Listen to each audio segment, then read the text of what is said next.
Bonjour et bienvenue au Bulletin Nouvelles 24 heures. Le sujet d'aujourd'hui, la crise ukrainienne, un conflit qui perdure depuis bien longtemps.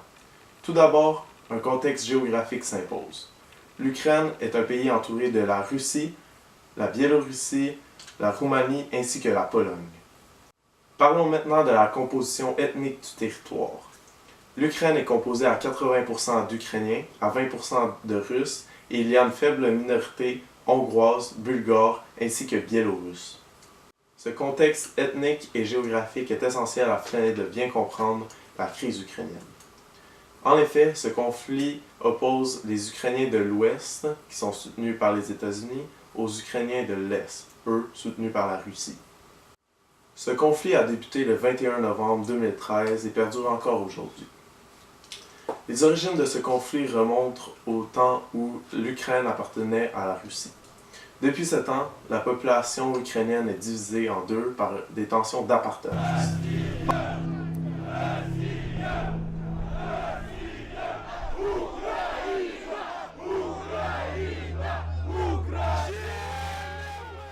En effet, la population de l'Est se sent plus russe, tandis que la population de l'Ouest a un fort sentiment nationaliste ukrainien.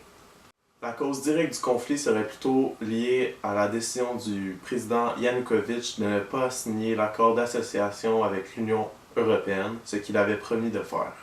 Ceci frustra évidemment l'Est, et ce revirement de situation serait causé par un pot de vin de plus de 1 milliard de dollars qui aurait été offert par la Russie, bien évidemment.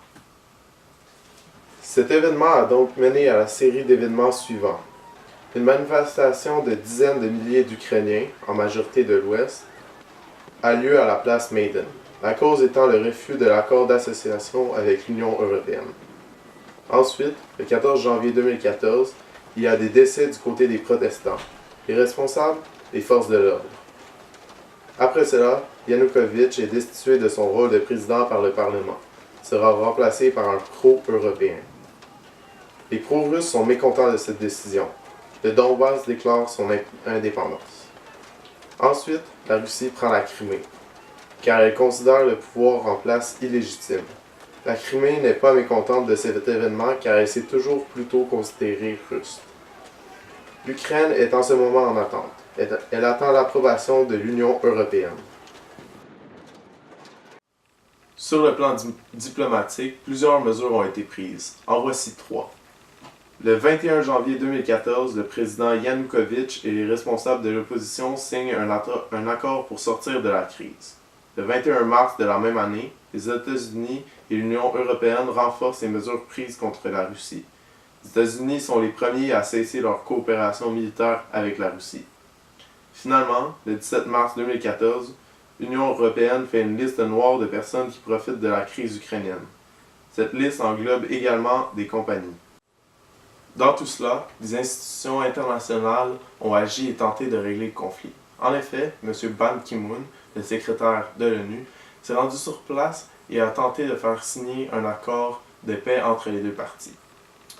L'OTAN s'est également impliqué dans ce conflit. Le Canada, qui est un important membre de l'OTAN ainsi qu'un allié puissant des États-Unis, supporte l'Ukraine et non la Russie. En effet, le Canada s'assure de la stabilité politique et économique de l'Ukraine, notamment en imposant des sanctions. Le Canada s'assure aussi que l'OTAN est prêt à réagir lorsqu'il y aura des conflits ultérieurs. C'est tout pour aujourd'hui et au nom de toute l'équipe, nous vous remercions d'avoir visionné cette vidéo. Merci.